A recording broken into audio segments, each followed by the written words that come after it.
Thanks so much for your company for this special episode on Greats with Garby, and a guest that I am pumped to have on board. I know this will be a chat that will have many a sports fan enthralled. I'll introduce him in a moment, but he is brought to you by our sponsor, and that is Lockdown Essentials. Now, this critical time for our country, Lockdown Essentials are keeping you safe with disposable face masks, hand sanitizer, plenty other products as well that you need to get through this pandemic. They are experiencing enormous demand, I can tell you at the minute. So make sure you log on and order what you need at lockdownessentials.com.au. That is lockdownessentials.com.au. Pretty straightforward. They provide free shipping across Melbourne, but distribute all over Australia. It is great to have them keeping families safe, and great to have them as a supporter of Greats with Garby and a sponsor of the episode with this man, a 29-time Socceroo, a Socceroo captain, and for so long, a passionate advocate and analyst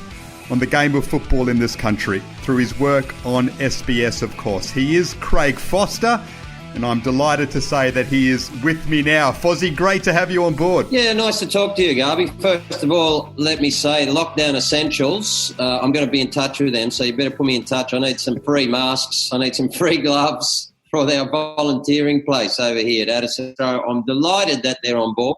I'll be sending them an email. Thank you very much for doing so, and I'll make sure they get in touch as well. Great to have them as a sponsor, and great to have you on Greats with Garby. Now, Fozzie, I don't think you will remember the first time we met. In fact, I'm almost certain you won't. It was at the 2010 World Cup in South Africa, Cape Town. I was there as a young journalist. You were obviously covering it for SBS. We were at the world-famous Cafe Caprice Beach Bar in Camps Bay, which, as anyone will attest if they've been there, one of the great beach bars on earth. Amazing place. It was Argentina-Mexico round of 16 clash. I saw you in there watching the game, and I made a choice to chew your ear off for the next 90 minutes and more about all things Australian football. One thing I do remember from that day, though, is that your brother was there. It was winter. He was wearing a scarf. That's Paul Foster. Looked exactly like Roberto Mancini for mine with his scarf. And as the lineups and formations came up of Argentina and Mexico, the analysis from the two of you on the formations and the teams and everything the two managers were doing was something else. It was a moment that stood out for me.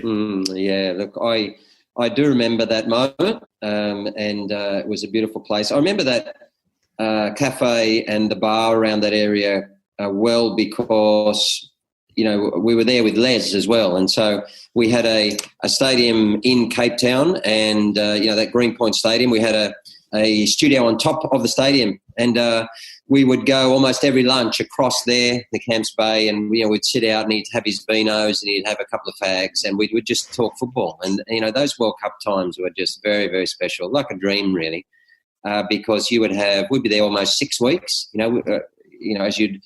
As you'd understand, we'd go probably 10 days before, test studio, do all these things, and that's not onerous. It's probably a couple of hours a day. Most of the staff are working really hard, long hours, setting it up and all the electrics and all of the wiring.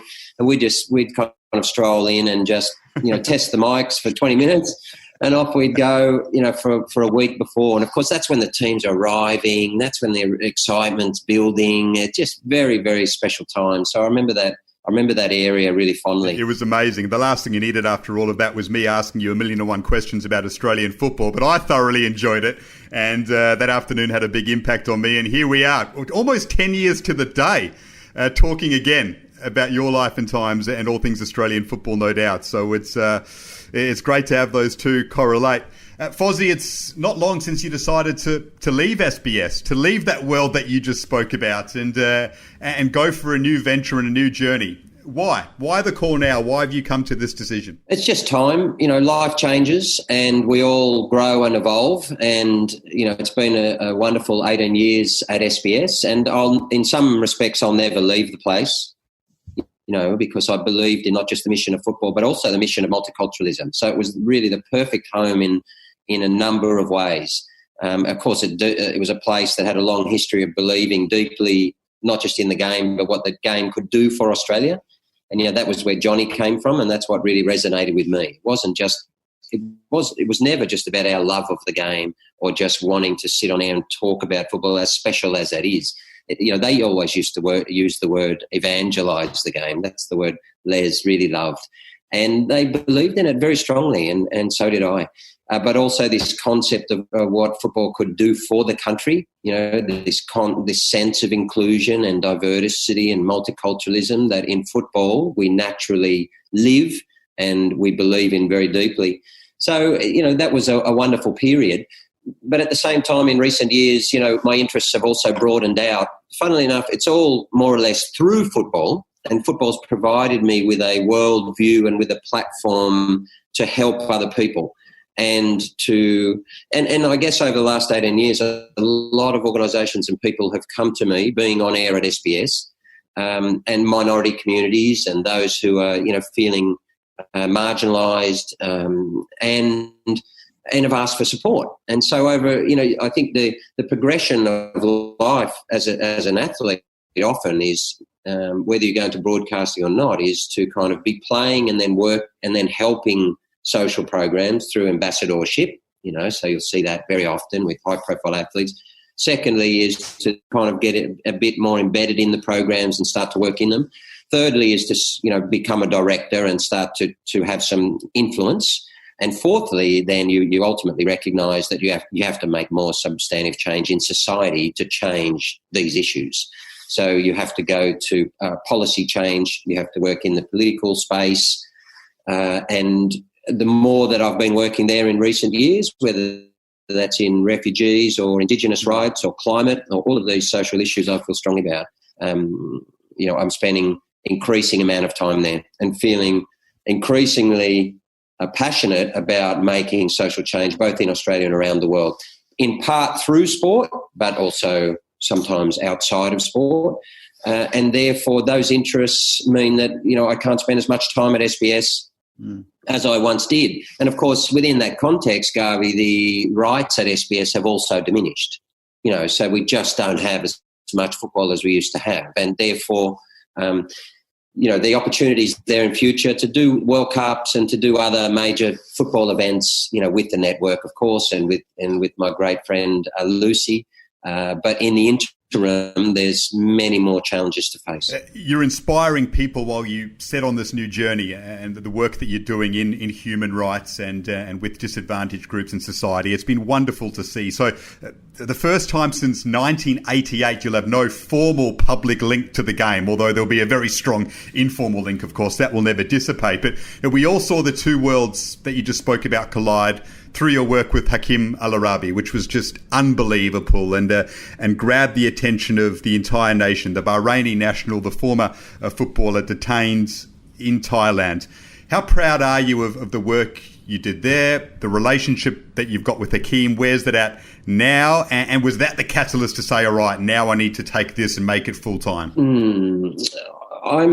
If there's any pride, I'm proud of what football did, and I'm proud of what sport did. And I'm proud of what the Matildas did. I'm proud of what the PFA did. I'm proud of what Brennan Schwab did at World Players United. I'm proud of John Didalitzer and Sam Kerr, who stood up, and the football fans who went to the Asian Cup, in January of last year in UAE, and who were protesting for Hakim in UAE, which actually was quite dangerous, but just showed the level of a social conscience that people within football had.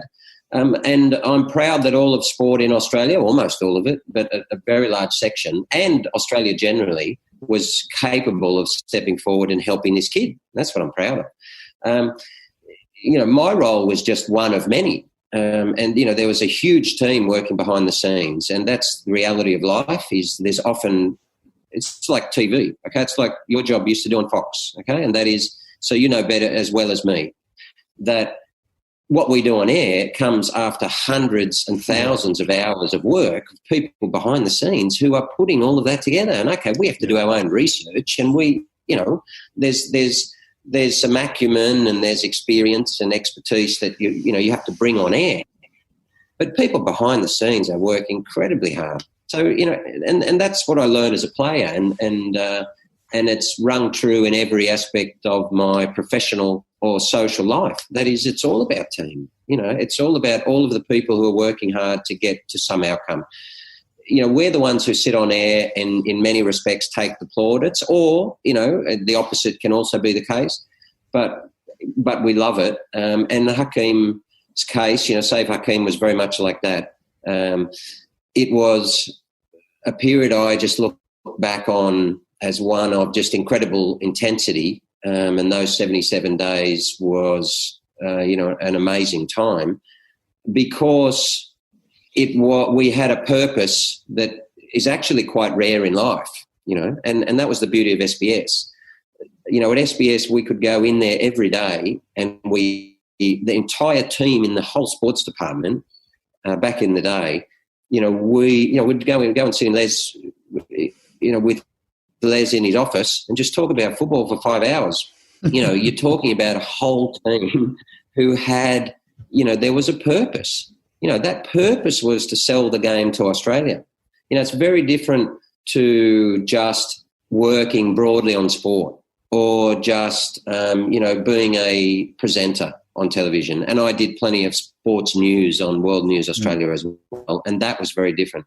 The reason that I did that was because I wanted to, or I was asked to do it, firstly. And secondly, I thought, well, and this is often my thinking, was, well, we haven't had too many ex-players, ex-internationals, Socceroos or Matildas, who are, working on one of the main channels. SBS, of course, is small, nevertheless, is an important channel, and doing these things. Okay, it's important for our people from sport to take steps into new fields. And that's also part of my thinking at the moment.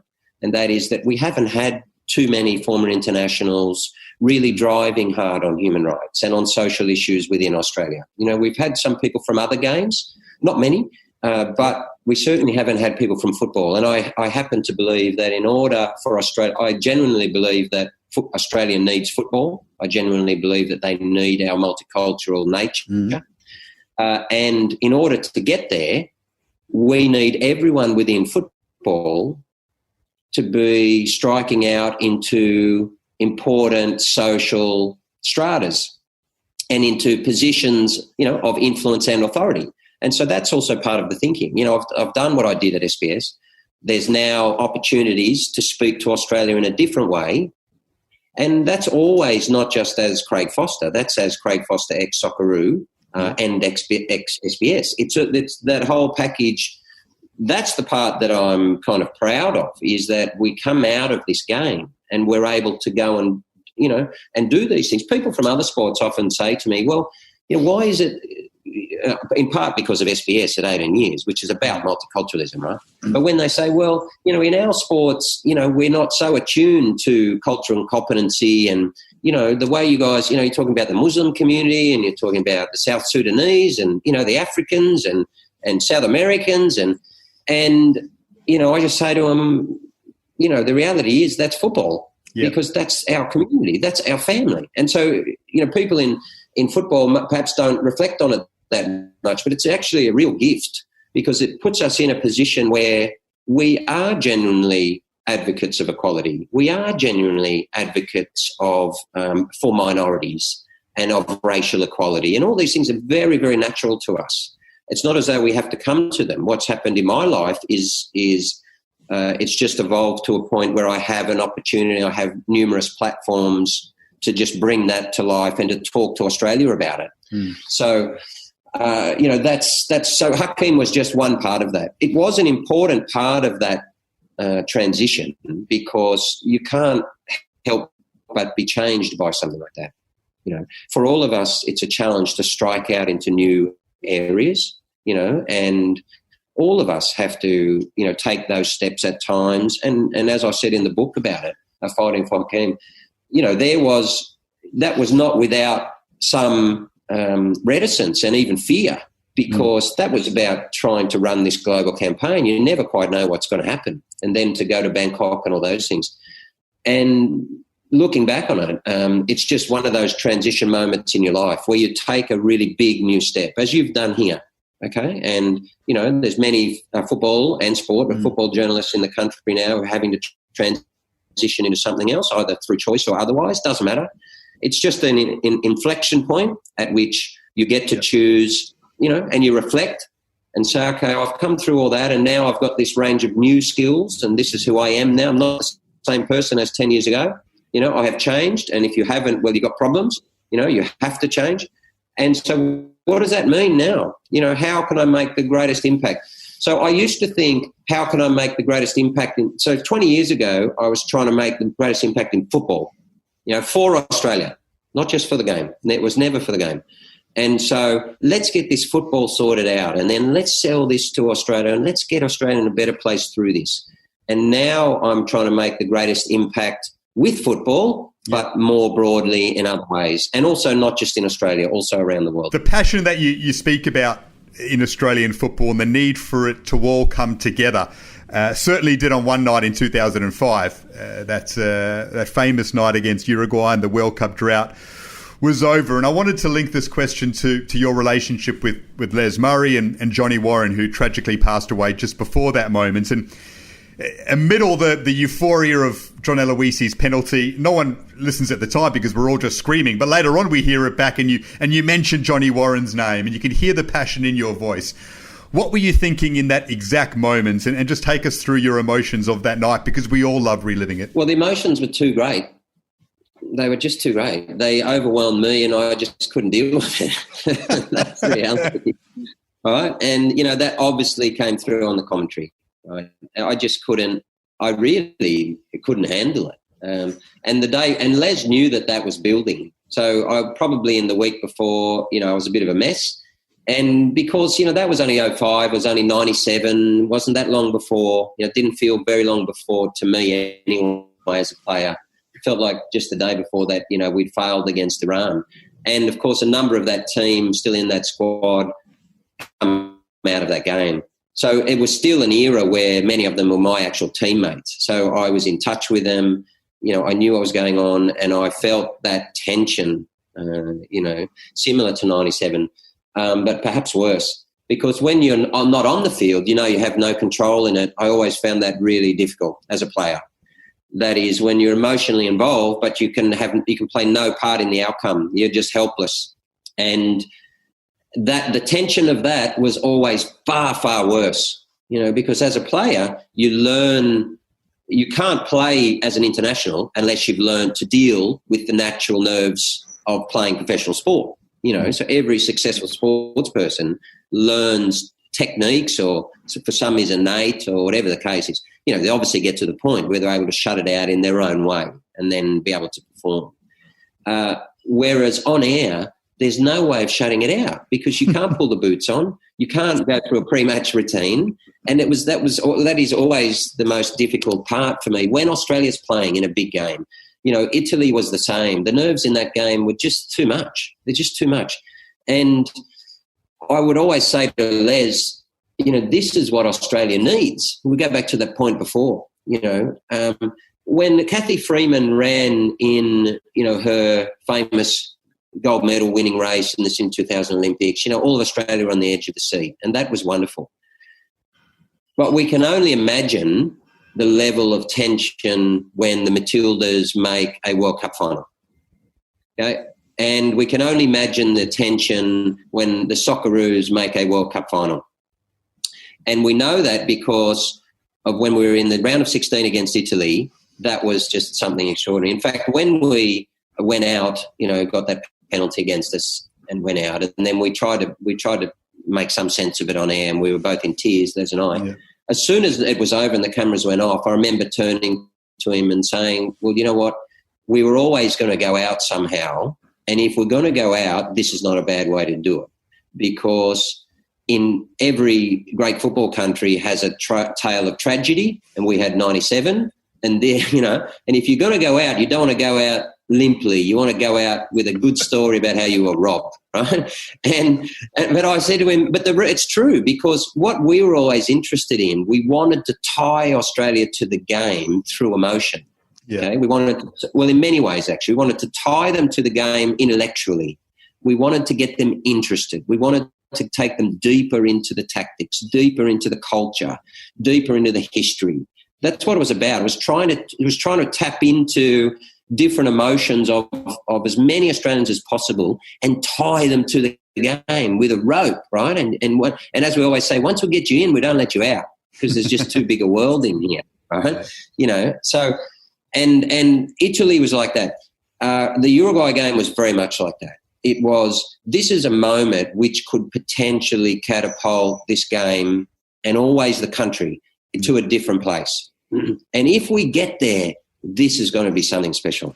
And we've got Huss on board, which means not only did I believe he was capable of doing it, but it means that it's going to be a big story. You know, you've got a big personality taking us to a World Cup for the first time in 30. See, all of those strands just made me more tense and emotional because, you know, I was thinking if we make this, having Huss at the World Cup puts us on the stage. Like, he's the big name. So people want to know him. Australia's interested. You know, that was the reality of the game then, was that someone like that was necessary, you know, to get the whole country excited. You know? So we had all of the elements were in place and we just needed to get through that game. So when it came to the end, the day before, Les said to me, listen, you just need to be careful because, you know, I can see that you're, you know, quite emotional about it and, you know, you can't just completely lose it on air. And I said to him, well, I'm going to try, buddy. I'm going to try, right? But, you know, I said to him, listen, if you don't want me to do the commentary, you're most welcome, because I never really enjoyed doing the co-coms. I never trained in it. I was, you know, I enjoyed talking about the game, the policy, the history, the politics, and the tactics. But, you know, being a co-commentator was never my profession. I never saw it that way. They would always force me to do it, and it's okay. If you want me to do it, I'll do it. But I said, look, I'm going to try and prepare and da-da.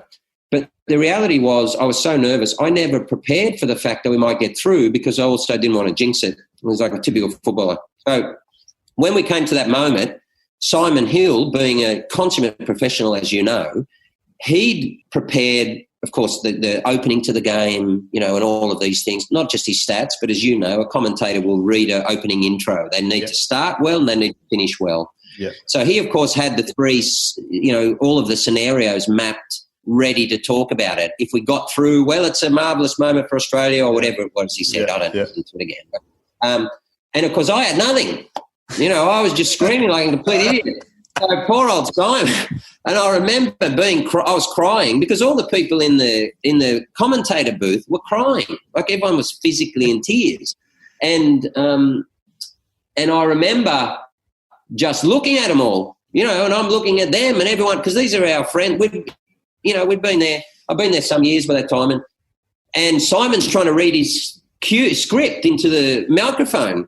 You know, he also knows that this moment is going to be iconic. This is going to be historic. So you have to get it right as a commentator. Like, he knows. Yeah. But I didn't care about any of that. You know, I was just going, you know, and in some ways that's not great, you know, because I was paid to be a professional. But in other ways, it's kind of appropriate, right? Is because that's the level of passion that the game brings out in us. But also that's what everyone was feeling at the time. Like, you screaming, that's what everyone was doing. So Simon's words came out in the end and we got them in time, but it completely mapped out the emotions. So I don't think there was anything out of place with it. It's just funny listening to you. No, it was kind of a nice mix in the end. But the thing about Johnny, so what happened is, that's right, I hadn't planned to, but I think as I was screaming and yelling, I looked over to the left-hand corner of ANZ Stadium and I saw the "I told you so" sign, and, you know, it just hit me about Johnny. And I tried to scream, "Johnny Warren, I told you so," and I only got as far as Johnny Warren. And I don't know why, but, you know, in my mind I wanted to, you know, say, look, let's think of Johnny.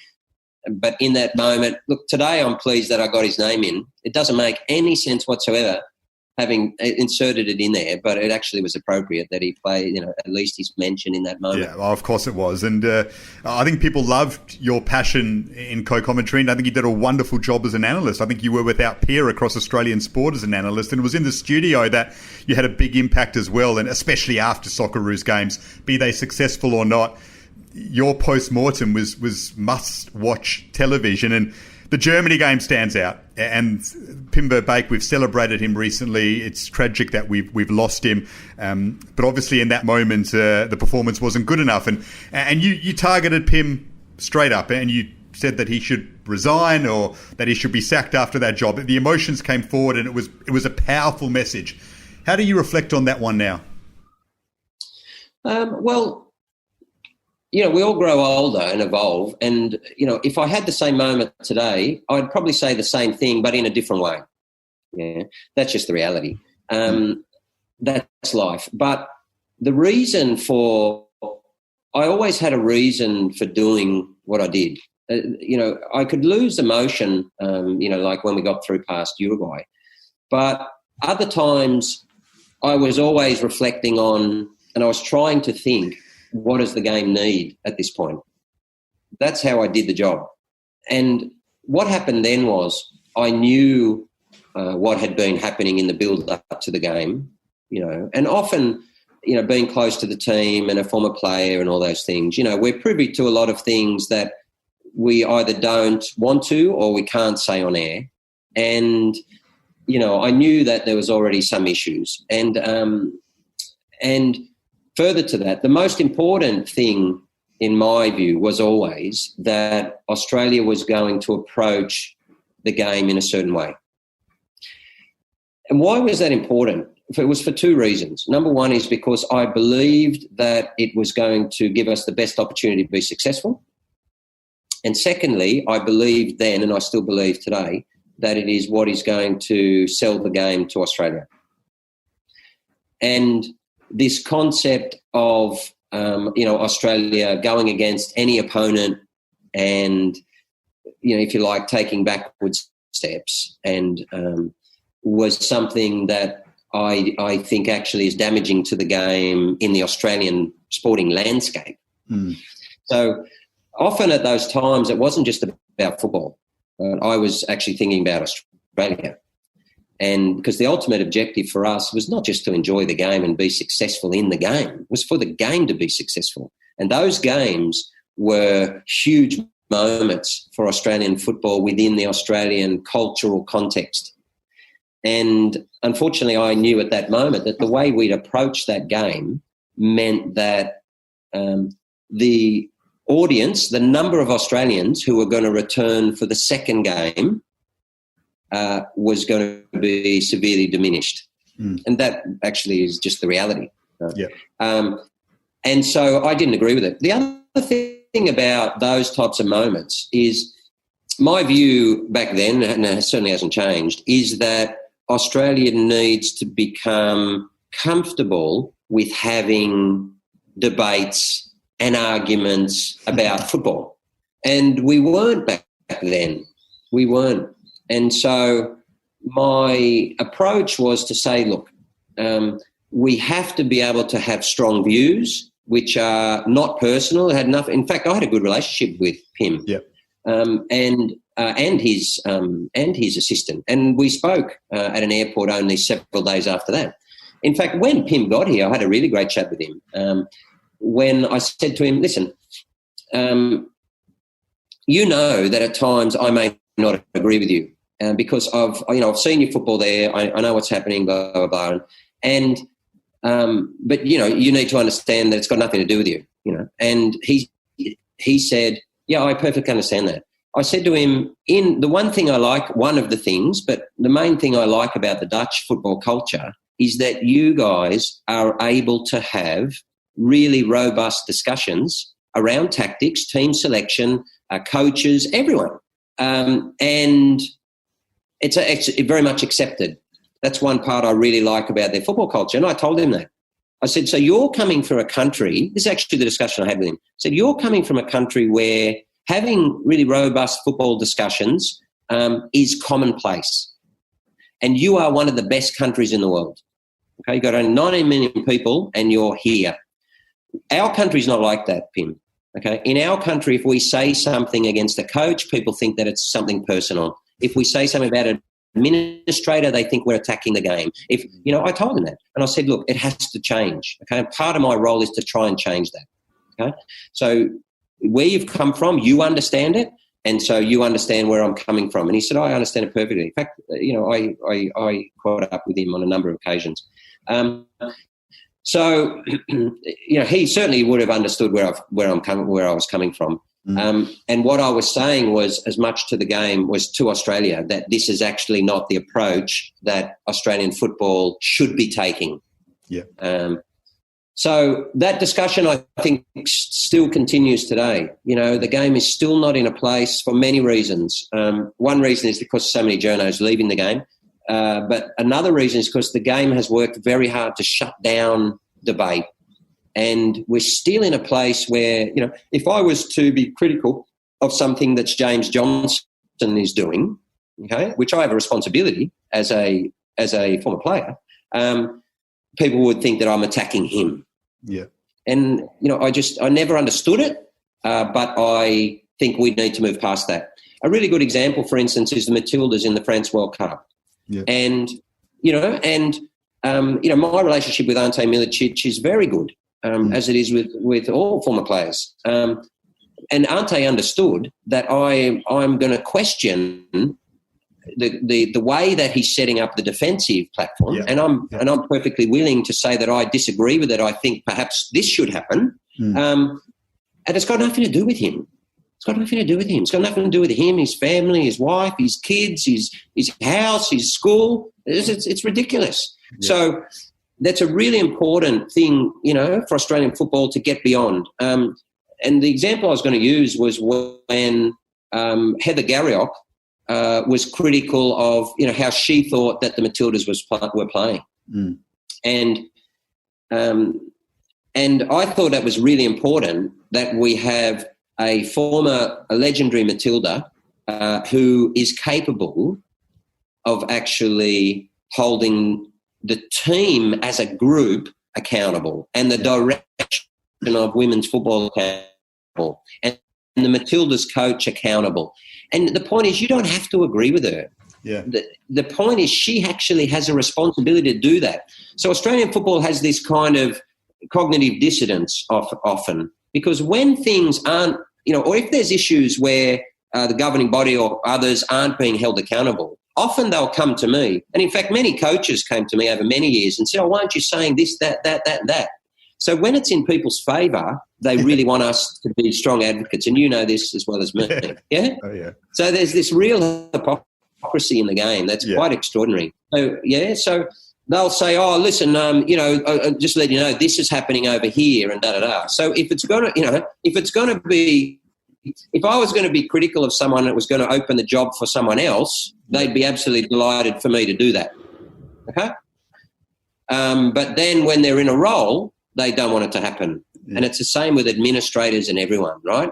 So we kind of understand the importance of the media holding the game accountable. We just don't want it to happen when we're in that particular seat. And that's a real issue with Australian football that I see every day. One of the other great moments on SBF, and we spoke about the Pim Verbeek moment, the post-mortem after the Germany game, but the Ange Postecoglou interview, people still talk about it in great detail and watch over it for pure entertainment. And Ange is someone who never took a backward step when he was Socceroos coach, but you were obviously very critical of him in that interview. How do you reflect on that one, Fozzie, all these years later, considering where Ange is now? Oh, look, like as I said before, with many other instances, would I frame it differently today? Of course. I'm 51. I was early 30s. So, we evolve in the way that we can use language and get the same argument across. The argument is the same, though. The argument is that national coaches need to be held to a high standard. They need to be held accountable. And quite simply, it wasn't happening at that time. In fact, later on, and no one's more delighted with the success that Ange is having today. I'm just absolutely thrilled for him and more so for Australian football. Because it's that was always one of our great dreams, was to export coaches and start to do well around the world. But actually, I think it was when Ange was the national coach, he said something really important. Oh, maybe he'd left it or something. And he came back and did an interview. And I saw he said something like, it's really important. Oh, our coaches need to be under great scrutiny. I think he went across to England or something and did a study tour or something like that. I don't know. I didn't really. It was an interview with me, and he said there should be more criticism of the A-League. It was when he was in London. He was doing some study basically at different clubs, and he says we need to be more critical. Okay, and why did he say that? He said we talk so much about things around the game, crowds and the weather and all these sorts of things, and not criticising the actual game. And he said that's where things need to change. We need to hold our own players and our own coaches to account more. Okay, so there's your answer. Yeah, there's your answer. Yeah. So my question is, why was he saying that? What was the meaning behind what? Why do you need to hold the players and coaches accountable more? Why? He thinks it will lead to. My recollection was a better football culture, a greater football intellect, and an improvement of the standing of the game as a whole, because we're talking about things that are actually more interesting than other things on the outside. Okay. So my recollection was that also, in order to create coaches to go to the highest level of the game, in other countries they're already under pressure. They have a certain level of pressure that we don't have, and therefore, and that's the same for players. So players need to be put in an environment where their performance is scrutinised and where people can have a whole range of opinions about them on a high level. And once they can exist and thrive within that environment, that prepares them to go into the EPL or other. And therefore, I agree with that. So I agree with him 100%. Challenging conversations are called that for a reason. And we've had many over the last 20 years in football, but they've all been absolutely necessary. And, in many respects, I think particularly in terms of the thinking, Australian football has come a long, long way. That's interesting, and you certainly did challenge. I think you said with the Pim Verbeek incident after the Germany game that if you had your time again, you may have done it differently. Is that the same with the Ange interview, just done it in a slightly different way? Well, everyone, that's the point about an interview. It's a conversation. Okay, or it can be an argument. But it was great TV. It was great TV, that's for sure.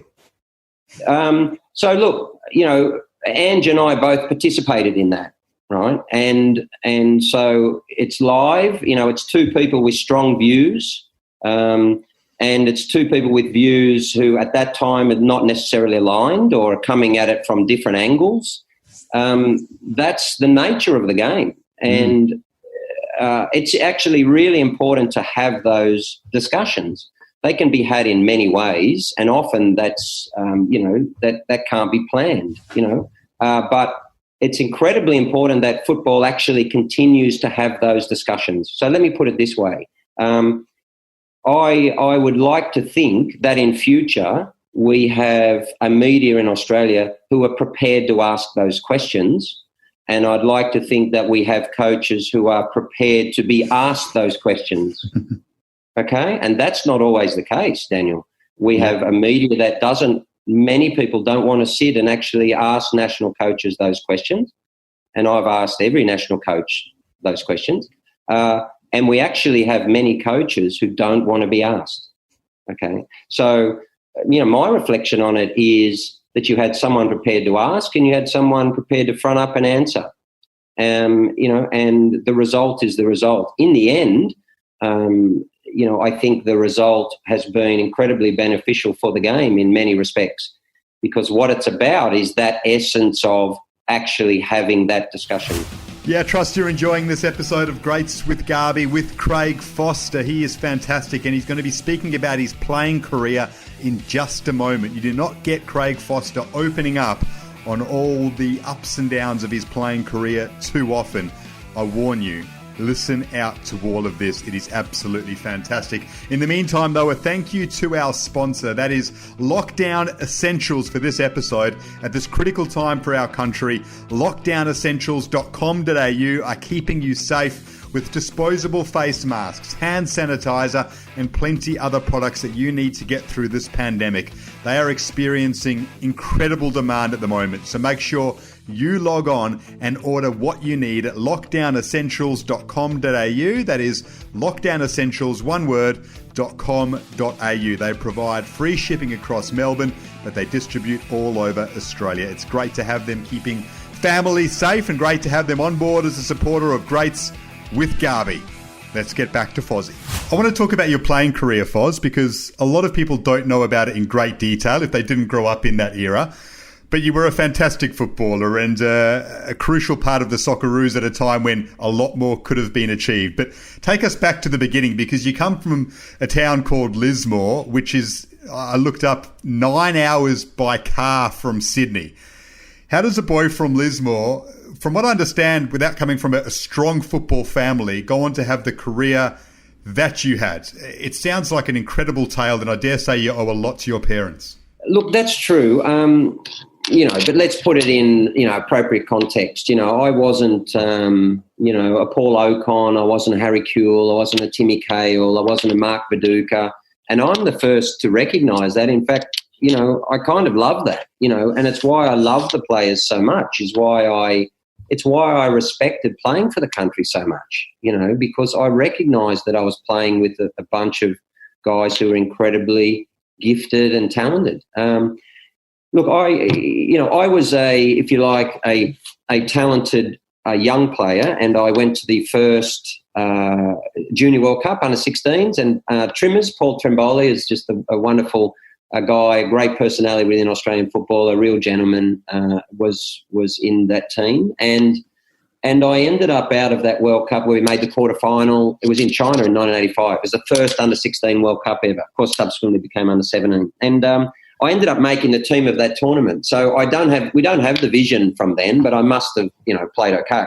And then what happened was I came back, and in the first game back in Lismore, which is a regional country area, the club that I was with said, look, and the council, the mayor said, look, we'd like you to play one more game before you go to the Australian Institute of Sport, just for the whole town can come out.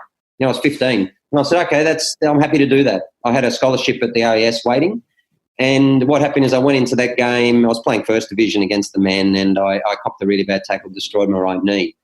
And so I had a reconstruction in 1985. Now, people who've had that know that it's like a 8-inch long scar, and it was a very different operation to what subsequently happened. So I kind of had that hurdle then, and it took me some years to get back to international level. And the result of that was that I deeply respected. In other words, I had to fight very hard to get there. Yep, very hard. I had to overcome then, a number of broken bones and a whole heap of stuff. So by the time I got to play for the Socceroos, it meant something very, very special. And I think that also played into what happened on air, when Australia was playing in big games like 05 qualifier, right? That's what it was about. To me, it's incredibly meaningful. And my family was a big sport family. My father was he was a state champion sprinter and a very talented cricketer and tennis player. And for them, for the town, for the family, it was incredibly important to have someone to go on and play for the country. And so, for that reason, that's always been a part of my life since. In other words, I have deep respect for the players and the sacrifices they make. I have respect for the playing profession, and that's why I'm an ex-chairman of the PFA. I believe deeply in the Socceroos Matildas and what they represent to the country, which I'm always talking about the way I think that we might play, but also the importance of the international dimension of football. So all of those themes came through that period of, really having to battle hard to get to pull that first jersey on. There must have been some crazy car trips, though, to go to trainings and that in juniors and representative teams and so on and so forth, from Lismore to Sydney, I dare say, that your parents sacrificed. Well, that's true. So that's also plays a big role in my life today, Daniel, because what happens is, people often say to me, well, why now do you spend most of your time in human rights and helping refugee and Indigenous kids and all these things? And it's because of what I was given in order to sit here and talk to you. So it wasn't just me. And And every athlete knows that's the case. And not every person recognises that's the case for them, but very often it is. And I feel that very, very strongly. And that's why I feel a very strong obligation to use every tool at my disposal to help other people, particularly those who weren't given what I was given. So I had a stable family. Okay? So what does that mean for kids who are orphaned, or kids who come from war-torn areas, or kids who are abused by their close family members? Okay, so there's 3 types of kids that I'm predisposed to fighting for. Got it? Then when we had to go to training, I was in Lismore. We had to drive 9 hours, as you said, down to Newcastle every weekend. My father was a mechanic. He had his own business. And he would, we would go and play in the under 15s, and then I'd play first division. We'd finish by 3 p.m. The car would be packed with food. Both of my brothers were very talented players. They all went to the AIS. We would get at least 2 of us, maybe 3, in the back of the station wagon. My mother would have packed the food, and we would drive 9 hours and arrive at Newcastle at like 2, 3 a.m. in the morning. Wow. Right? And we'd be asleep, and he would drive. We'd get up at 10, we'd train, we'd get back in the car. He would then drive through the night, drinking 20 coffees. We'd get back early morning, Monday morning, and he would then go to work at 6 a.m. in the morning, to run his business, through which he needed the money in order to buy our boots, right? So what does that say to me today as a 51-year-old, ex-Socceroo? What it says to me is that that's a gift I was given by a family that many people don't have. Many people don't have people in their life who are going to drive 18 hours every weekend. That was probably 3 months of the year, because that was representative football, right? Many people don't have that gift. That's a gift. And without that, I might have found a way somehow, but that played a very significant role in, enabling me to do what I was able to do. And so I have an obligation to give that to others. So what does that mean? It means if I have to go away for my children, then I do so. But it also means that I have to go out of my way to, as far as I possibly can, for people who don't have that gift from whoever, from their family or within their life.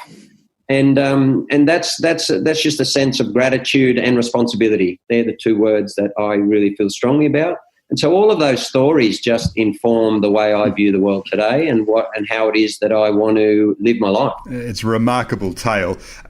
After the AIS, you go to Sydney, Croatia, then Marconi, then you have a stint in Hong Kong, but you came back and played for Adelaide City, and it seemed as though that's when your career really blossomed in the mid-90s, and you went to another level under Zoran Matic, I dare say. What was it about Zoran and Adelaide City at that time that took you to the next level as a footballer? So what happened is I ended up playing in Asia. I couldn't quite hit my level.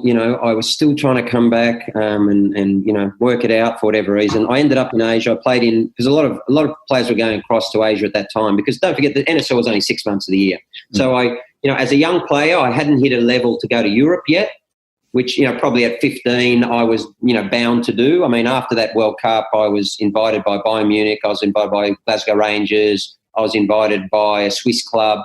And then I come back and destroy my knee, right? So what happened is I was kind of on this trajectory, and all of a sudden it didn't happen. And I ended up going across to Singapore with Warren Spink, Socceroo, and, playing there just in the off-season to continue to try and work and play all year round. Anyway, I enjoyed it, and I ended up staying, and in fact I went on Hong Kong.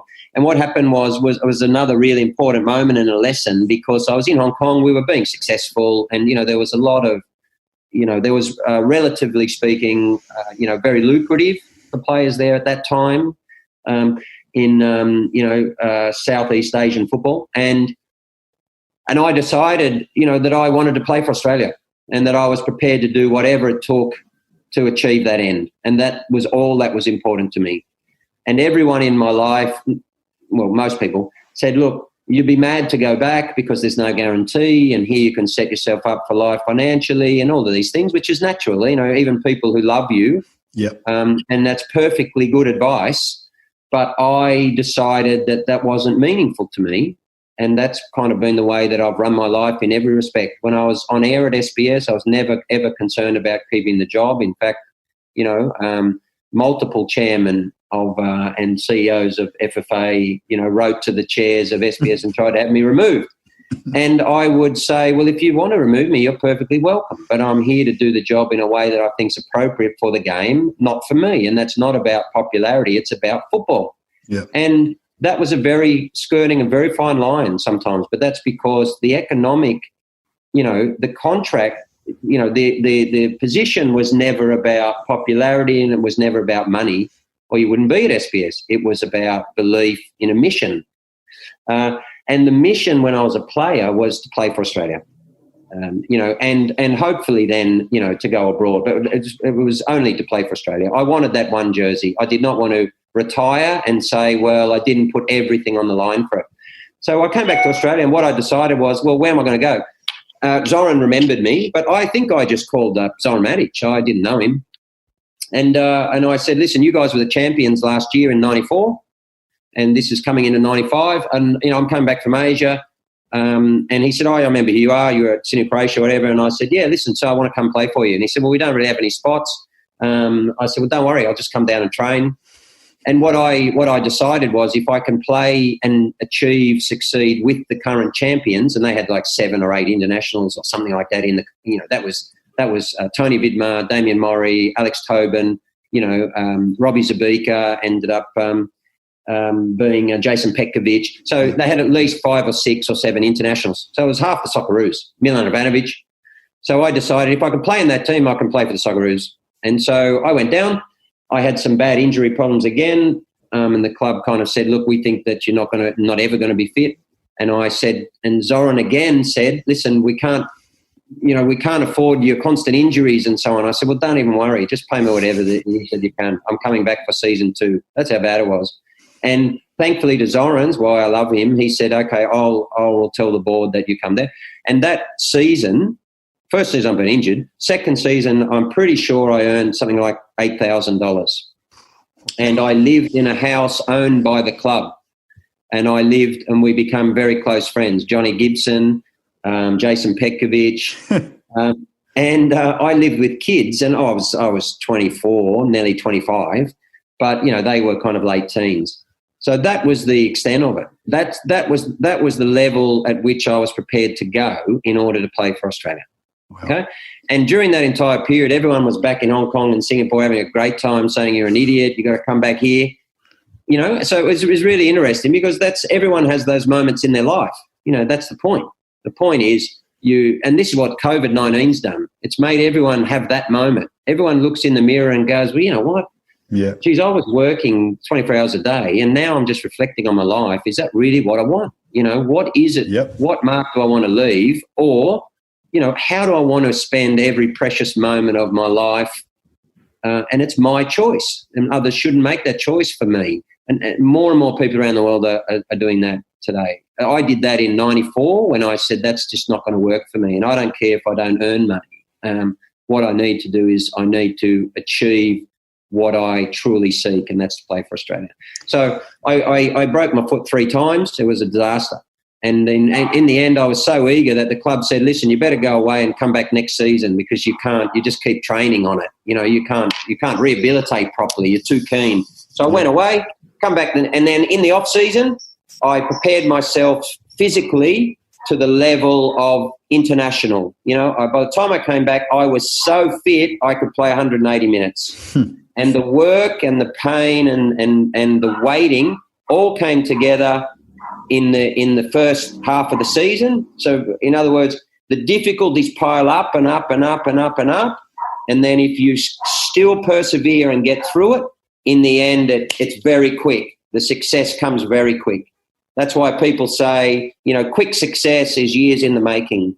Yeah. It takes a long time to get there, but when it happens in an instant. And all of a sudden, you're in the Socceroos, you're playing, you've scored 8 goals in the first half of the season. You're being talked about as a Socceroo. You're in the squad. You play against Ghana. It's over before you blink.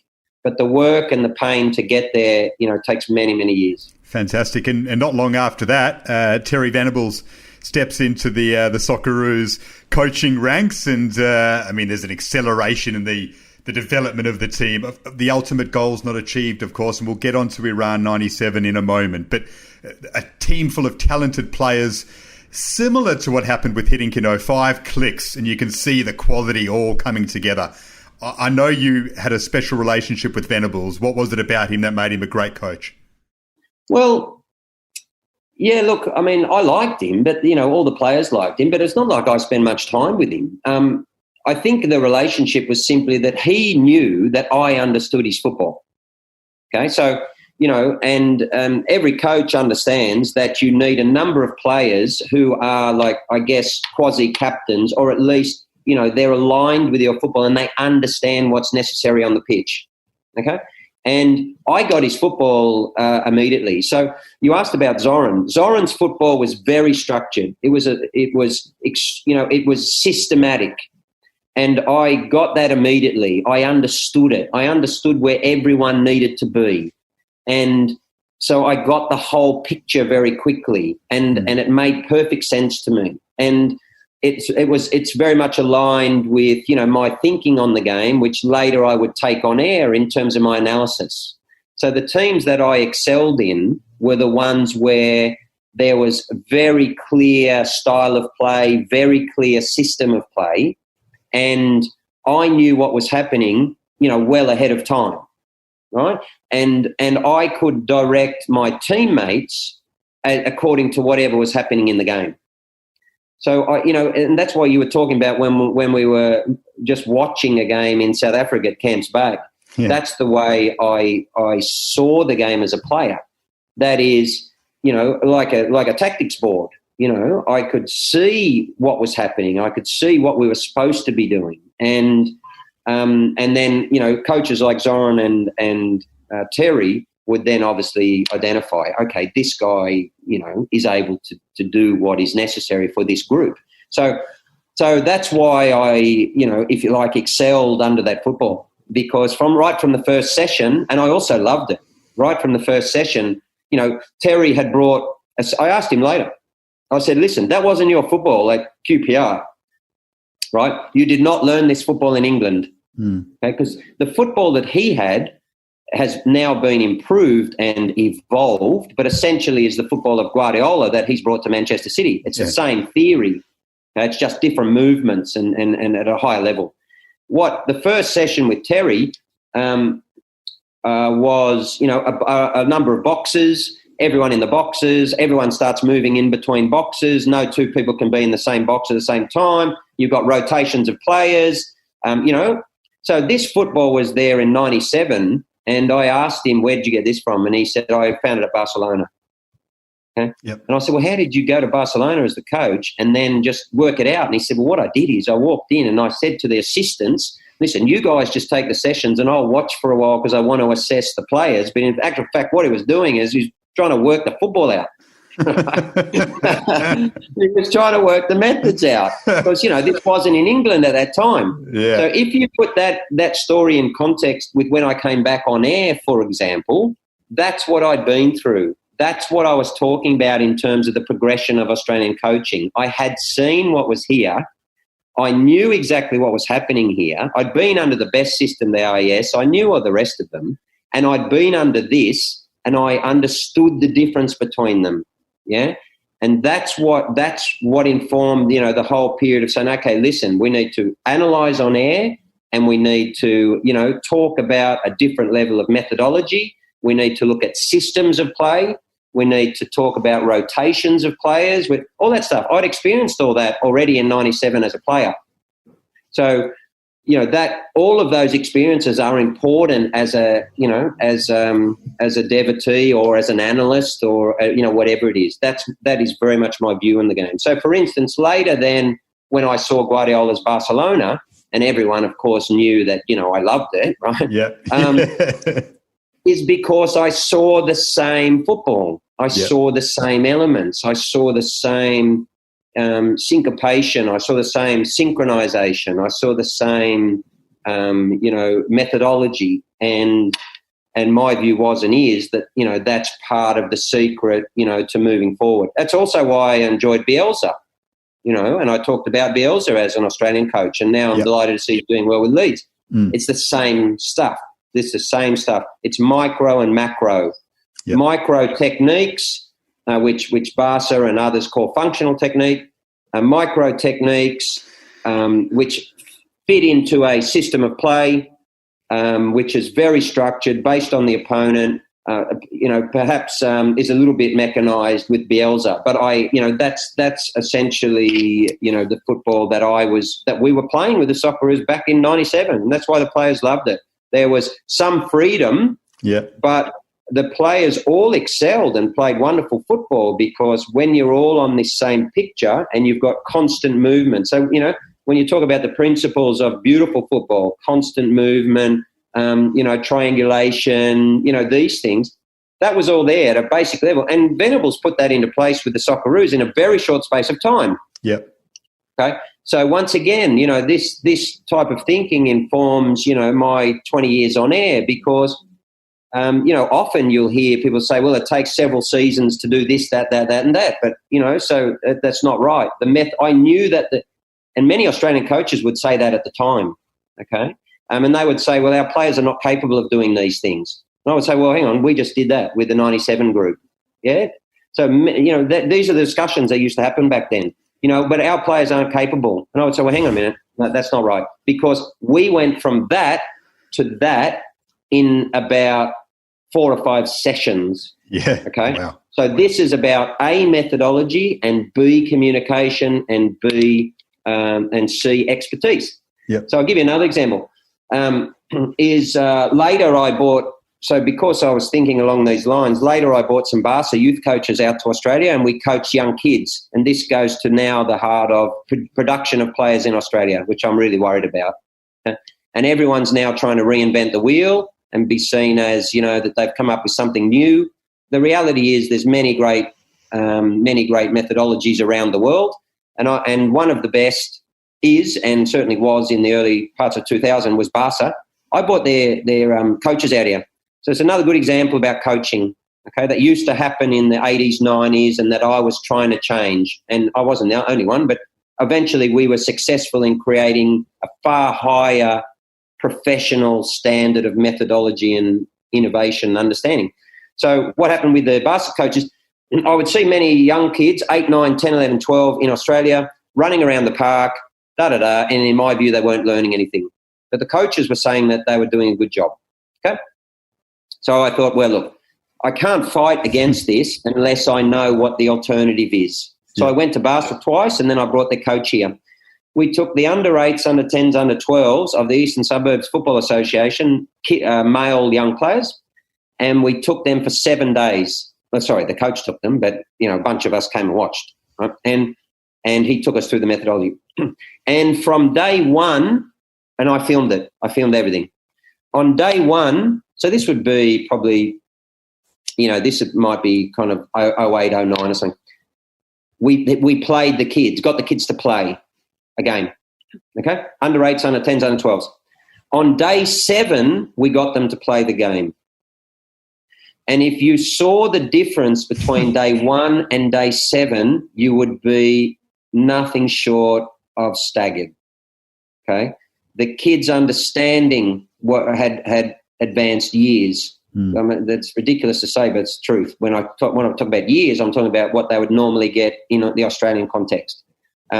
Their functional technique, that is how to control the ball according to any situation, was already advancing very well. Their understanding of the game had advanced in 1 week, 7 sessions every night, okay? So what that meant was it allowed me to then say publicly, listen, we have a huge amount of time with young players, but we're not being effective. Yeah. And we don't have the right methodology and understanding to advance the players' technique or understanding, right? And so, that became another, if you like, challenge. That became another project to try and bring us forward in terms of the coaching of young kids. That's part of the, that's very much part of the responsibility of former players, firstly. Okay, so we are obligated to engage in that discussion. And secondly, I think the media has to play a significant role in that, in amplifying these issues. Most certainly. And we saw rapid development with Venables. We saw it with Hiddink. We saw it with Ange Postecoglou when he came in. The way that the team played within a matter of months, complete transformation and for the better. And we saw Australia play pretty much like Barcelona for the first half against Iran, to the point where it should have been 6-0, and that's not an exaggeration. I watched the game a month or so ago, and I'm still in disbelief at the amount of chances, and more to the point, the brilliant football that was played in that first half. It's traumatic, Craig, for everyone to go over it again. I'm sure you, as someone who was on that pitch, more so than anyone else. But what would you pinpoint as the thing that went wrong? Was it the missed chances? Was it the net being pulled down? Was it the offside trap? What, for you, stood out more than anything else as to why that catastrophe in Australian football occurred? The Iran disaster occurred for one reason and one reason only, and that is because of the intervention of the person who ran on the field. So any player will tell you that right throughout that game, until that point in the game, and I don't even know what point it is, I don't want to know the minute, I've never watched it again, I don't even want to know about it, but the only thing I do know is that until that point, Iran were gone. They knew they were gone, and we knew they were gone. And in that game, there was no position in that game for them, not technically, not tactically, and not psychologically. So they knew that they were inferior, and we knew that we were superior. And we didn't put the chances away, that's true, but there was no way that anything was going to occur in that game because they could not work out how to deal with our system of play and a group of players who were confident, on form, and doing it well in front of 85,000 people. Okay, so the psychological, in my view, the psychological situation they were in with the crowd now, just right with Australia playing in a way that we believed in. We knew that we were good. We knew we had great players. There was no coming back. When that intervention occurred, the guy jumped on the net. That stopped the game. That did a number of things. Not only did it stop our momentum, it actually enabled them to reconvene and break, if you like, the kind of psychological, environment that they were in, and it changed. So the only question after that is that was the reason. The question is how should Venables have reacted to that, and then there's a whole range of views about that. But the answer to your question is that person running on was the intervention. Could we have dealt with it better afterwards? Quite possibly. Perhaps not. Who knows? But that's what killed us, because until then we were going to France. I mean, that was just, you look at the players that we had on that pitch. The reality is, of course, we weren't ready to go to France as a game. We were ready to go as a team, but the game was nowhere near ready going. So, history had a way of just doing it at the appropriate time, in the right way. It just, and that wasn't us. The game was a mess then. Yeah. And if we had have gone to France, the danger, in fact, the certainty is it would have just entrenched the mess. Yeah. And what happened is we were able to break that mess. We were able to reconstitute the game and then make it at the perfect time, pre-A-League, post-Lowy. So in the end, that's the only way that we can kind of,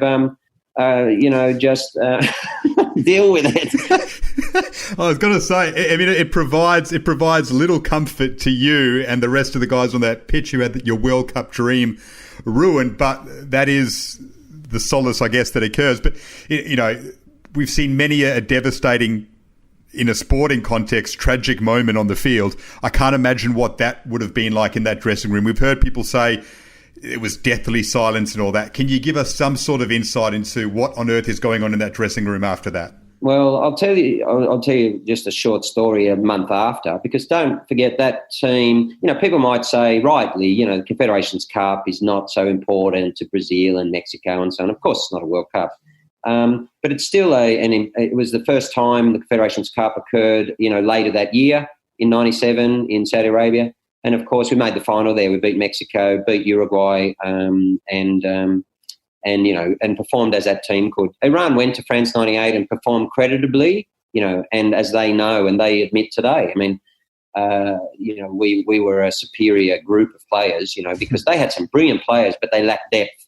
They had Ali Daei, Azizi, but the rest, whereas we had, a predominance of players playing in top leagues, and some who were, some legends of the history of Australian football. In the dressing room, I just remember tears and silence. But the thing that really summed it up for me was because it was a tragedy. It was a tragedy in our life, which, you wouldn't like to compare to, someone passing away, but it was a tragedy on a really extreme emotional level because it's in front of 85,000 Australians. You know that the entire country's watching. Like, this very serious, tragedy for your career, for your, there's no way you can reflect on that and not come out of that thinking about how bad it is. Nothing good.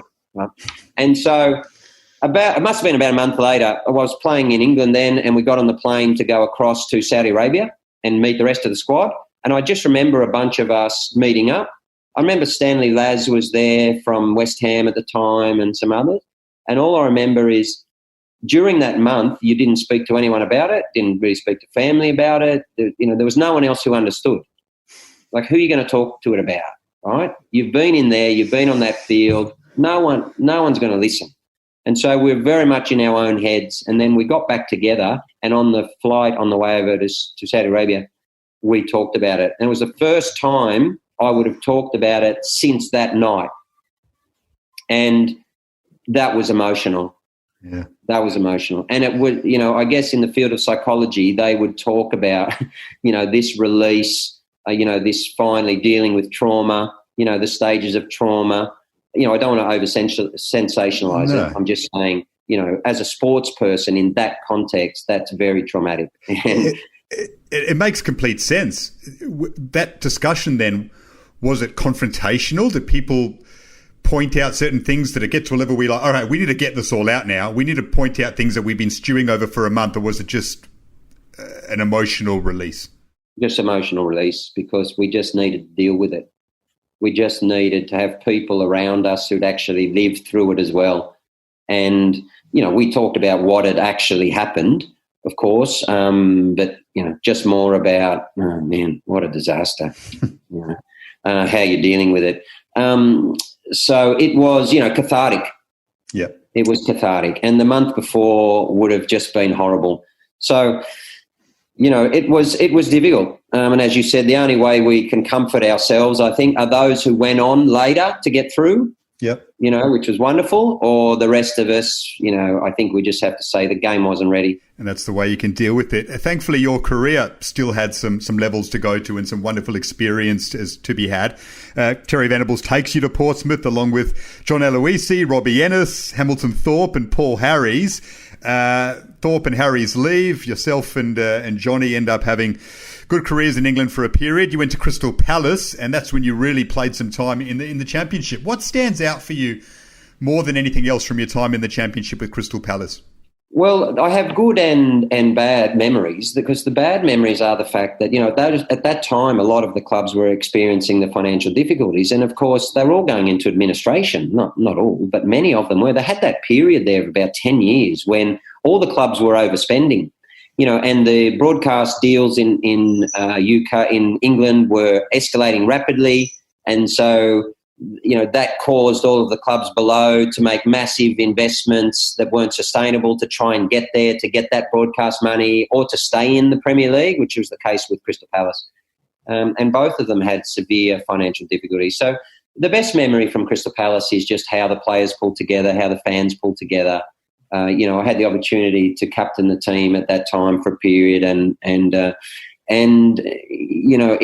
was real emotion. That was the emotion of football, because when people's club is threatened, you see the real passion and the real love, and you see, the players really pull together to try and save the club, whether it's trying to help out, financially, or whether it is just pulling together on the field with the fans. There was a real sense of unity, us against them. The very lifeblood of their life, this club was in real jeopardy. And so there was multiple owners. And so off-field is an absolute mess. But on-field in the dressing room, people have a common cause with the fans. And that's often a beautiful feeling. It can be created in many ways. You hope that it's not created through financial disaster. but nevertheless, it's one of the really beautiful essence of football. That is players and fans together in pursuit of a common goal, which just happened to be survival at that time. And to keep their club going and to keep it at that level of football, which, we were all able to achieve. People listening to this would have guarded pretty quickly that you are so incredibly proud to be an Australian football advocate, to have played for the Socceroos and to have stood up for the game. Therefore, when you were at Palace, what did it mean to you to prove to people in your environment that Australians can play the game of football? That wasn't really a huge focus. I think, we had players, Australia had players by that time at the very highest peak of the game, So Crystal Palace is a club that has had a number of Australian captains, and that, I was, pleased about, is that, Australians were constantly going abroad and being able to show their leadership capacity. And I was really pleased about that. So, Tony Popovich had been captain. I think Nicky Carr was captain at some point. I was captain. Muskie was captain there. Carl Viet might even have been captain. So, it has a rich history of leadership by Australians on the field. And subsequently, Mile Jedinak, of course. Oh, of course, yeah. Mile, would be the greatest of all of those as the captain, as a legend, both of the Eagles and Australia. So, Mile followed a bunch that had come prior to him. And so that's important. That's what we love as players, and I was just a part of that lineage, which is something that I treasure. Today we've got, I think, Mustafa Amini's a captain, and you always find that Australian players have very often undertake leadership positions. Craig Moore, of course, came there to Palace to play and also was a captain, with us. So, that's important. I believe that Australian players are capable of performing at the various highest level of the world in football. We do it in every other sport. But also, I do have a sense that there are strong leadership capabilities in our own players. And, many have been able to bring that out in across European clubs everywhere. I'm loving having the chance to talk to you about actual football in your time in the game, because I don't think we get Craig Foster in this environment a lot. You love to talk about other issues, which we love listening to you on, but it's great to hear you talk about these sorts of issues as well, because you're a better player than people will remember. The best player you ever played with then, Foz? I'm keen to really get you to think about that and give us the insight as to who the best player that you ever played with was and why. Well, I always try to avoid talking about my own career because my view is, I'm not I wasn't Maradona, I wasn't Harry Kewell, I wasn't Tim Cahill, and I wasn't, Paul Ocon, who was just an amazing footballer. And so, I'm always happy to talk about the lessons from it, and I talk about that in schools and all other things. But I see little point unless you're Maradona, So, I'm much more comfortable talking the issues around the game, what football means, what it does for us, the lessons that I learned through it. One of the lessons I learned through it was try not to play too often against Brazilians because we had the real misfortune to play against them twice in a week. Okay. Now, in 2006, we played them, of course, in the group stage, but that's once. And whilst we upset them, I don't know what would have happened if we played them again in the quarterfinal or final. So in the 97 Confed Cup, we played the super team that made the final of the 98 World Cup 6 months later. We're not talking about any Brazil here. We're talking about one of the classic great Brazil teams. Yep. And unfortunately, they messed up the final. Well, fortunately if you're French, but they messed up the final, unfortunately for football, because they never put up, the real game that we could have experienced in the 98 final. So we played them in the Confed Cup in the group and we had 0-0. And I must say, I've never watched the game back, but I'm pretty sure that Bozza had a bit of a blinder that day, right? So, but I remember distinctly being in the game. I was playing on the right-hand side and Kevin Muscat was the right back and I was right midfield. I can't remember the system we were playing, but it was Venables, so we must have been we might have been playing a 3-5-2 then. And so what happened is I had Denilson. So on the left of their team was Denilson and Roberto Carlos. And, and so the first, in the first 15 minutes, those who don't know Danielson and the modern generation wouldn't know him. He was the most expensive player in the world. He went from, I think, Brazil to Real Betis for 23 million. I'm not sure if it was euros at that time, but so he's he's incredible. He's a futsal player on a football field, okay? And he was famous for step overs. So Ronaldo would do 1-2 at speed. Danielson would do 1, 2, 3, 4, 5, 6, 7, 8, 9, 10, and I never seen more step overs. You will never see, And so what happened was this guy came at me with the ball, and he started doing step overs. And I was just trying to wait, like, when am I going to get a tackle here? I don't know how many he's going to have it. And he probably did 6 or 7, right? And I don't know. I may well have done a full swivel. Who knows, right? Like one of those cartoons where your head's just on, it's just turning circles, right? And what happened is, anyway, he went past me, and as we came back for a corner, I remember, because Muskie was always a cheeky bugger, just like he is in real life, right? That's why I love him. And he said to me at the corner, he said, Foz, I said, yeah, mate. He said, you okay or what after that?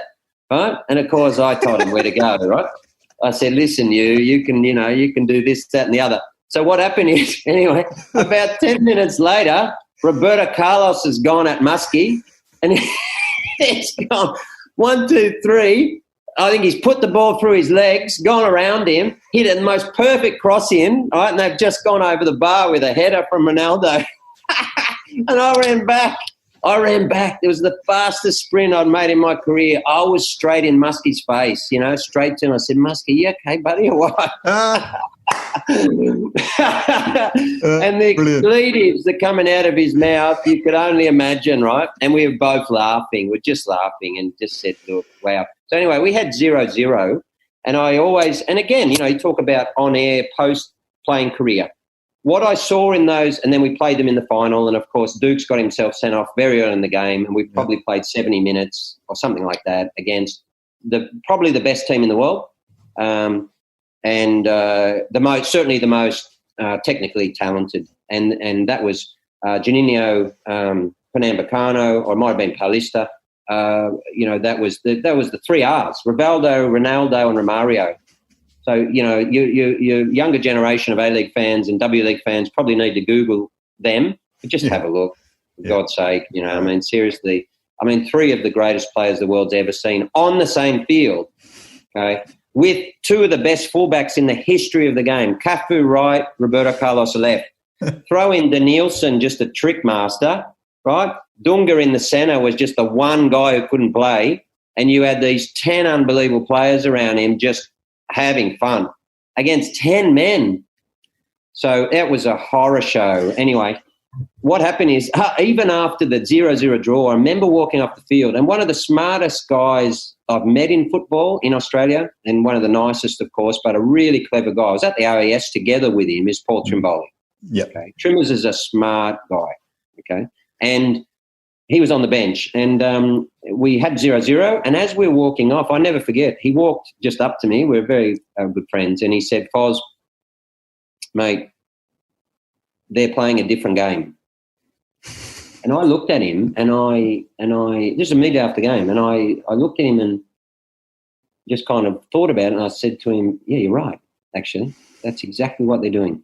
You're spot on, right? And from that time, I kind of made it my business, in part, to work out what they were doing differently. But they were playing a different game. The rules were the same, and we had a hell of a team. Those guys were different, and they thought different. I'll give you another example. We came into the and every country has its own culture, so I'm not suggesting that everyone should do this. It just is a good example of the difference. And it makes you reflect on your own, how we approach things. We went into the kind of tunnel, and we're about to come out, and we're just all there, and the Aussies are there, ready to go. A good bunch of players, by the way, talking about some of the greatest legends in our history, and who knew what they were doing. Anyway, we were kind of quiet, just talking to each other. Anyway, next thing you hear the music, and here comes the Brazil team out of their dressing room. They open the door, there's all the samba going on. It's like a party in there. And they just come out, and they were dancing, holding hands. So they were holding hands like a conga line, and they just come out, and they actually were dancing, okay? And, I remember just kind of looking around at our guys and just thinking, yeah, okay, that's cool, but that's different, right? And that kind of plays, so all those experiences give you a sense of this concept of, the cultural differences in football and how countries play in a particular way and how the culture of your country infuses your game, and that might then start to become this issue around, well, how should a country play? Should you play according to your culture? And what happens when you try not to do that? And all of those types of all that type of thinking, which I often talked about on air, comes out of those experiences where I saw those guys doing that, and then they did what they did on the field. And I thought, you know what, Trimmers, you're right. They are playing a different game, and we want part of that. We want part of that brilliance. We want part of that quality. How can we get it? We haven't solved that puzzle yet. Yeah, it was 6-0 in the final, 3 to Romario, 3 to Ronaldo, and I think that sufficiently answers the question, best player you've played against, Fozzie, in the best possible way that you could have answered it, because, a wonderful story for us to have an insight on. I want to ask you this, though. You're so passionate about Australian players. You've had a wonderful insight into many a generation. The best Australian player, then, that you've played with in your time, the one that really stood out above all others? Now, that's tough because a number of them did, just in different ways. I would have to say probably, there's probably, 5 at least, who I really have tremendous respect for and I think were brilliant in different ways. One of those is Harry. Harry could perform as I started playing with him when he was 19. Of course, he started when he was 17, I think. But when he was 19, we played against Iran. People have to remember, he scored, he scored in both legs, right? Yeah. But he scored the goal away, okay? And that's because this 19-year-old kid, he just didn't care where he was. He just, and you could see in him, this just supreme self-confidence. And I don't care where I am, who I'm against, just give me the ball, okay? And we all love players like that. Even teammates love players like that, right? And then there was, Ned, of course. Ned Zelic was just a silky, technically brilliant player, huge long stride. Just he would glide past players on the field in a way that just would make your head spin. He would just set them up and go past them, and they wouldn't even know what. So it was like just a whiff of wind, right? They had no chance whatsoever to tackle him. You go watch him run past players through midfield or as sweeper into midfield, and you'll see what I'm talking about. Change of pace. He was fast because he had long legs, powerful, right? And that was a gift that I always loved. We all would love to have that, right? And then there was Paul Ocon, whose pass quality was just unbelievable. You play with Paul and you get a real sense. You can't off the screen. The left and right foot, but the precision in passing and the perfection of technique was a kid who must have spent thousands of hours just pass.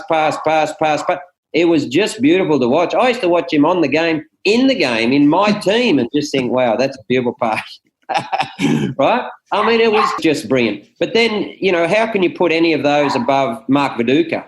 Because Dukes, you would just give him the ball anywhere. It doesn't matter, any defender in the world or two. Unbelievable dexterity for a guy that was over 6 foot, and big. He wasn't lithe. He was kind of heavy, and yet incredible shooting precision, brilliant power, and just brains. Brains. I mean, he knew the game. He was very naturally gifted, Mark, but technically he was unbelievable. So, he's a type of player who could have played in many positions because he was just a smart guy. I could see what was around him. And then I also really enjoyed playing, and I have deep respect for Craig Moore as a player. Okay. When with the Socceroos, he'd just play in defence, which often meant just simple role. I saw him when he came to Crystal Palace. He came, I think, down from Glasgow Rangers. He decided to leave there, and he'd been there a number of years. And I was already in the national team with him. And he came to Crystal Palace and started playing in the midfield alongside me. And I had never seen him in the midfield. And I thought, wow, what a fantastic footballer.